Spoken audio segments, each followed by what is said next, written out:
कभी सोचा है कि एक ही कॉलेज से निकले दो इंजीनियरों में से एक करियर में ऊंचाइयों को छूता है, जबकि दूसरा वहीं का वहीं रह जाता है? देखिए, फर्क सिर्फ डिग्री का नहीं होता। फर्क होता है उन प्रोफेशनल स्किल्स का जो एक मजबूत करियर की इमारत खड़ी करते हैं। चलिए, आज हम मिलकर उसी इमारत का ब्लूप्रिंट तैयार करते हैं। और इस सफर की शुरुआत करते हैं इस शानदार विचार से। ये बात मुझे हमेशा याद दिलाती है कि डिग्री तो सबको मिलती है, पर असली बाजीगर वो है जो अपने काम को एक अलग अंदाज, एक अलग जुनून से करता है।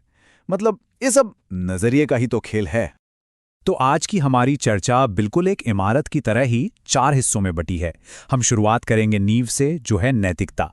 फिर बात करेंगे स्टील के ढांचे की, यानी कम्युनिकेशन। उसके बाद अंदर की वायरिंग, यानी आपका वर्कफ्लो। और आखिर में सबसे ऊपरी मंजिल, जहां से भविष्य डिजाइन होता है, एक इनोवेटर की सोच।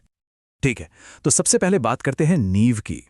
कल्पना कीजिए, आप एक पुल बना रहे हैं जिस पर से रोज हजारों गाड़ियां गुजरेंगी। आपकी एक छोटी सी लापरवाही हजारों जिंदगियों पर भारी पड़ सकती है। यहीं से शुरू होती है एक इंजीनियर की सबसे बड़ी जिम्मेदारी, उसकी ईमानदारी, उसकी सत्यनिष्ठा। तो ये इंजीनियरिंग एथिक्स है क्या? ये सिर्फ कोई नियम कानून की किताब नहीं है। नहीं, ये वो चुनाव है जो एक इंजीनियर हर रोज करता है। जैसे, क्या प्रोजेक्ट की डेडलाइन पूरी करने के लिए सेफ्टी चेक को नजरअंदाज कर देना चाहिए, या क्या क्लाइंट को खुश करने के लिए डिजाइन की खामियों को छिपा लेना चाहिए? इन सवालों का जवाब ही आपकी प्रोफेशनल पहचान बनाता है। अब जरा इस स्लाइड को देखिए।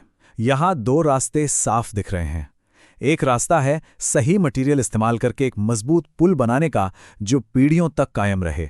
और दूसरा रास्ता है थोड़े पैसे बचाने के लिए घटिया मटेरियल इस्तेमाल करने का, जिसका अंजाम एक भयानक हादसा हो सकता है। चुनाव बिल्कुल साफ है, लेकिन इसके परिणाम में जमीन आसमान का फर्क है। तो इस हिस्से से हमें क्या सीख मिलती है? असली सवाल यह है कि एक इंजीनियर अपनी ईमानदारी को हर दबाव और लालच के सामने मजबूत कैसे रख सकता है। अगर ईमानदारी और नैतिकता हमारी इमारत की नींव है, तो कम्युनिकेशन यानी संवाद वो स्टील का ढांचा है जो इस इमारत को आकार और मजबूती देता है। मेरे एक सीनियर ने एक बार एक शानदार डिजाइन बनाया था, पर वो उसे क्लाइंट को ठीक से समझा ही नहीं पाए और प्रोजेक्ट किसी और को मिल गया। मतलब बेहतरीन आइडिया भी बेकार है अगर आप उसे दुनिया तक पहुंचा ना सकें। हम में से ज्यादातर लोग क्या सोचते हैं कि कम्युनिकेशन का मतलब है बोलना, राइट? लेकिन जरा इस चार्ट को देखिए, ये कहानी कुछ और ही कहता है। आप जो कहते हैं और आप उसे कैसे कहते हैं, यानी आपकी बॉडी लैंग्वेज, आपका अंदाज, दोनों का वजन लगभग बराबर है। आपकी बात में दम तब आता है जब आपके शब्द और आपका व्यवहार दोनों एक ही कहानी सुना रहे हों। खासकर फोन पर, जहां कोई आपको देख नहीं सकता, आपका अंदाज और भी जरूरी हो जाता है। ये 4 कदम बिल्कुल एक चेकलिस्ट की तरह हैं। अपना परिचय दें, बात का मकसद बताएं, ध्यान से सुनें और अंत में सारी बात को दोहराकर कंफर्म करें। एकदम सटीक और प्रोफेशनल। और ईमेल, अरे ईमेल तो आज की तारीख में प्रोफेशनल दुनिया का पहचान पत्र बन गया है। एक साफ सब्जेक्ट लाइन, सीधी बात और भेजने से पहले एक बार पढ़ लेना, ये छोटी छोटी आदतें आपकी एक गंभीर और भरोसेमंद छवि बनाती हैं। इस पे सोचिएगा जरूर कि अपने नॉन वर्बल कम्युनिकेशन को और बेहतर बनाने के लिए हम क्या कदम उठा सकते हैं। अब ढांचा खड़ा हो गया है तो बारी है अंदर की वायरिंग की। यह है आपका वर्कफ्लो मैनेजमेंट। सोचिए, एक शानदार बिल्डिंग में अगर बिजली की वायरिंग ही गड़बड़ हो तो क्या होगा? सब कुछ ठप। ठीक वैसे ही अगर आपका टाइम और इंफॉर्मेशन मैनेजमेंट कमजोर है तो आपका टैलेंट भी पूरी तरह काम नहीं आ पाएगा। बिल्कुल सही कहा। समय वो मटेरियल है जो आपको हर रोज बराबर मिलता है, पर यह दोबारा नहीं बनता। एक सफल इंजीनियर इसे खर्च नहीं करता, वो इसे एक प्रोजेक्ट की तरह मैनेज और इन्वेस्ट करता है। और जानकारी को मैनेज करने का सबसे बेस्ट तरीका क्या है? नोट्स लेना। लेकिन सिर्फ लिखना काफी नहीं है। असली तकनीक है सुनो, मुख्य आइडिया पकड़ो, उसे छोटे छोटे पॉइंट्स में लिखो और फिर हेडिंग्स के साथ उसे ऑर्गेनाइज करो। जैसे आप किसी साइट का लेआउट बनाते हैं, वैसे ही अपने नोट्स का लेआउट बनाइए ताकि जरूरत पड़ने पर सही जानकारी तुरंत मिल जाए। और यहां हमारे लिए सवाल यह है कि हम अपने सबसे कीमती और कभी न वापस आने वाले इस रिसोर्स यानी समय को बेहतर ढंग से इन्वेस्ट करने की शुरुआत कैसे कर सकते हैं। चलिए, अब हमारी इमारत के सबसे रोमांचक हिस्से पर चलते हैं, वो टॉप फ्लोर जहां से भविष्य डिजाइन होता है। ये है इनोवेटर की मानसिकता, जो सिर्फ समस्याओं को सुलझाती नहीं बल्कि नए रास्ते बनाती है। हेनरी फोर्ड की ये बात कमाल की है। जब उनके इंजीनियर्स ने कहा कि V8 इंजन बनाना नामुमकिन है, तो उन्होंने क्या कहा?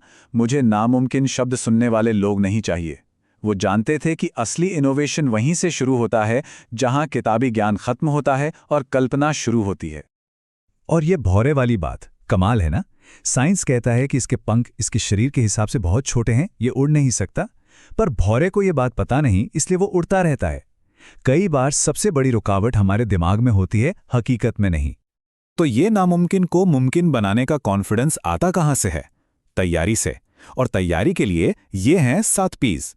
यानी आपका मकसद पर्पस साफ हो, आप सिद्धांतों प्रिंसिपल पर चलें, आपके पास एक योजना प्लान हो, आप लगातार अभ्यास प्रैक्टिस करें, आप में दृढ़ता परसिवरेंस और धैर्य पेशेंस हो, और अपने काम पर आपको गर्व हो। ये सातों मिलकर आपको किसी भी चुनौती के लिए तैयार करते हैं। तो अब सोचने वाली बात यह है कि किसी भी असंभव समस्या को हल करने से पहले एक इनोवेटर को सबसे पहले अपनी किस सोच को चुनौती देनी पड़ती है। तो आज की पूरी बातचीत का निचोड़ क्या है? जरा इस चार्ट को देखिए। आपकी टेक्निकल नॉलेज बहुत जरूरी है, ये बेस है। उससे भी ज्यादा जरूरी है आपकी नैतिक नींव, क्योंकि वो आपके काम को भरोसा देती है। लेकिन जो चीज़ आपको सबसे अलग और सबसे आगे ले जाएगी वो है आपका कम्युनिकेशन और नई सोच की क्षमता। यही आपको एक इंजीनियर से एक लीडर बनाती है। याद रखिए, ये ब्लूप्रिंट किसी एक सेमेस्टर को पास करने के लिए नहीं है। ये एक ऐसे करियर की नींव रखने के लिए है जो हमेशा मजबूत रहे, जो नई टेक्नोलॉजी के साथ चले और उसे दिशा दे। टेक्नोलॉजी बदल जाएगी, AI और भी एडवांस्ड हो जाएगा, पर एक नैतिक, संवाद में माहिर और क्रिएटिव इंसान की जरूरत हमेशा रहेगी। तो आखिर में मैं आपको इसी सवाल के साथ छोड़ना चाहता हूं।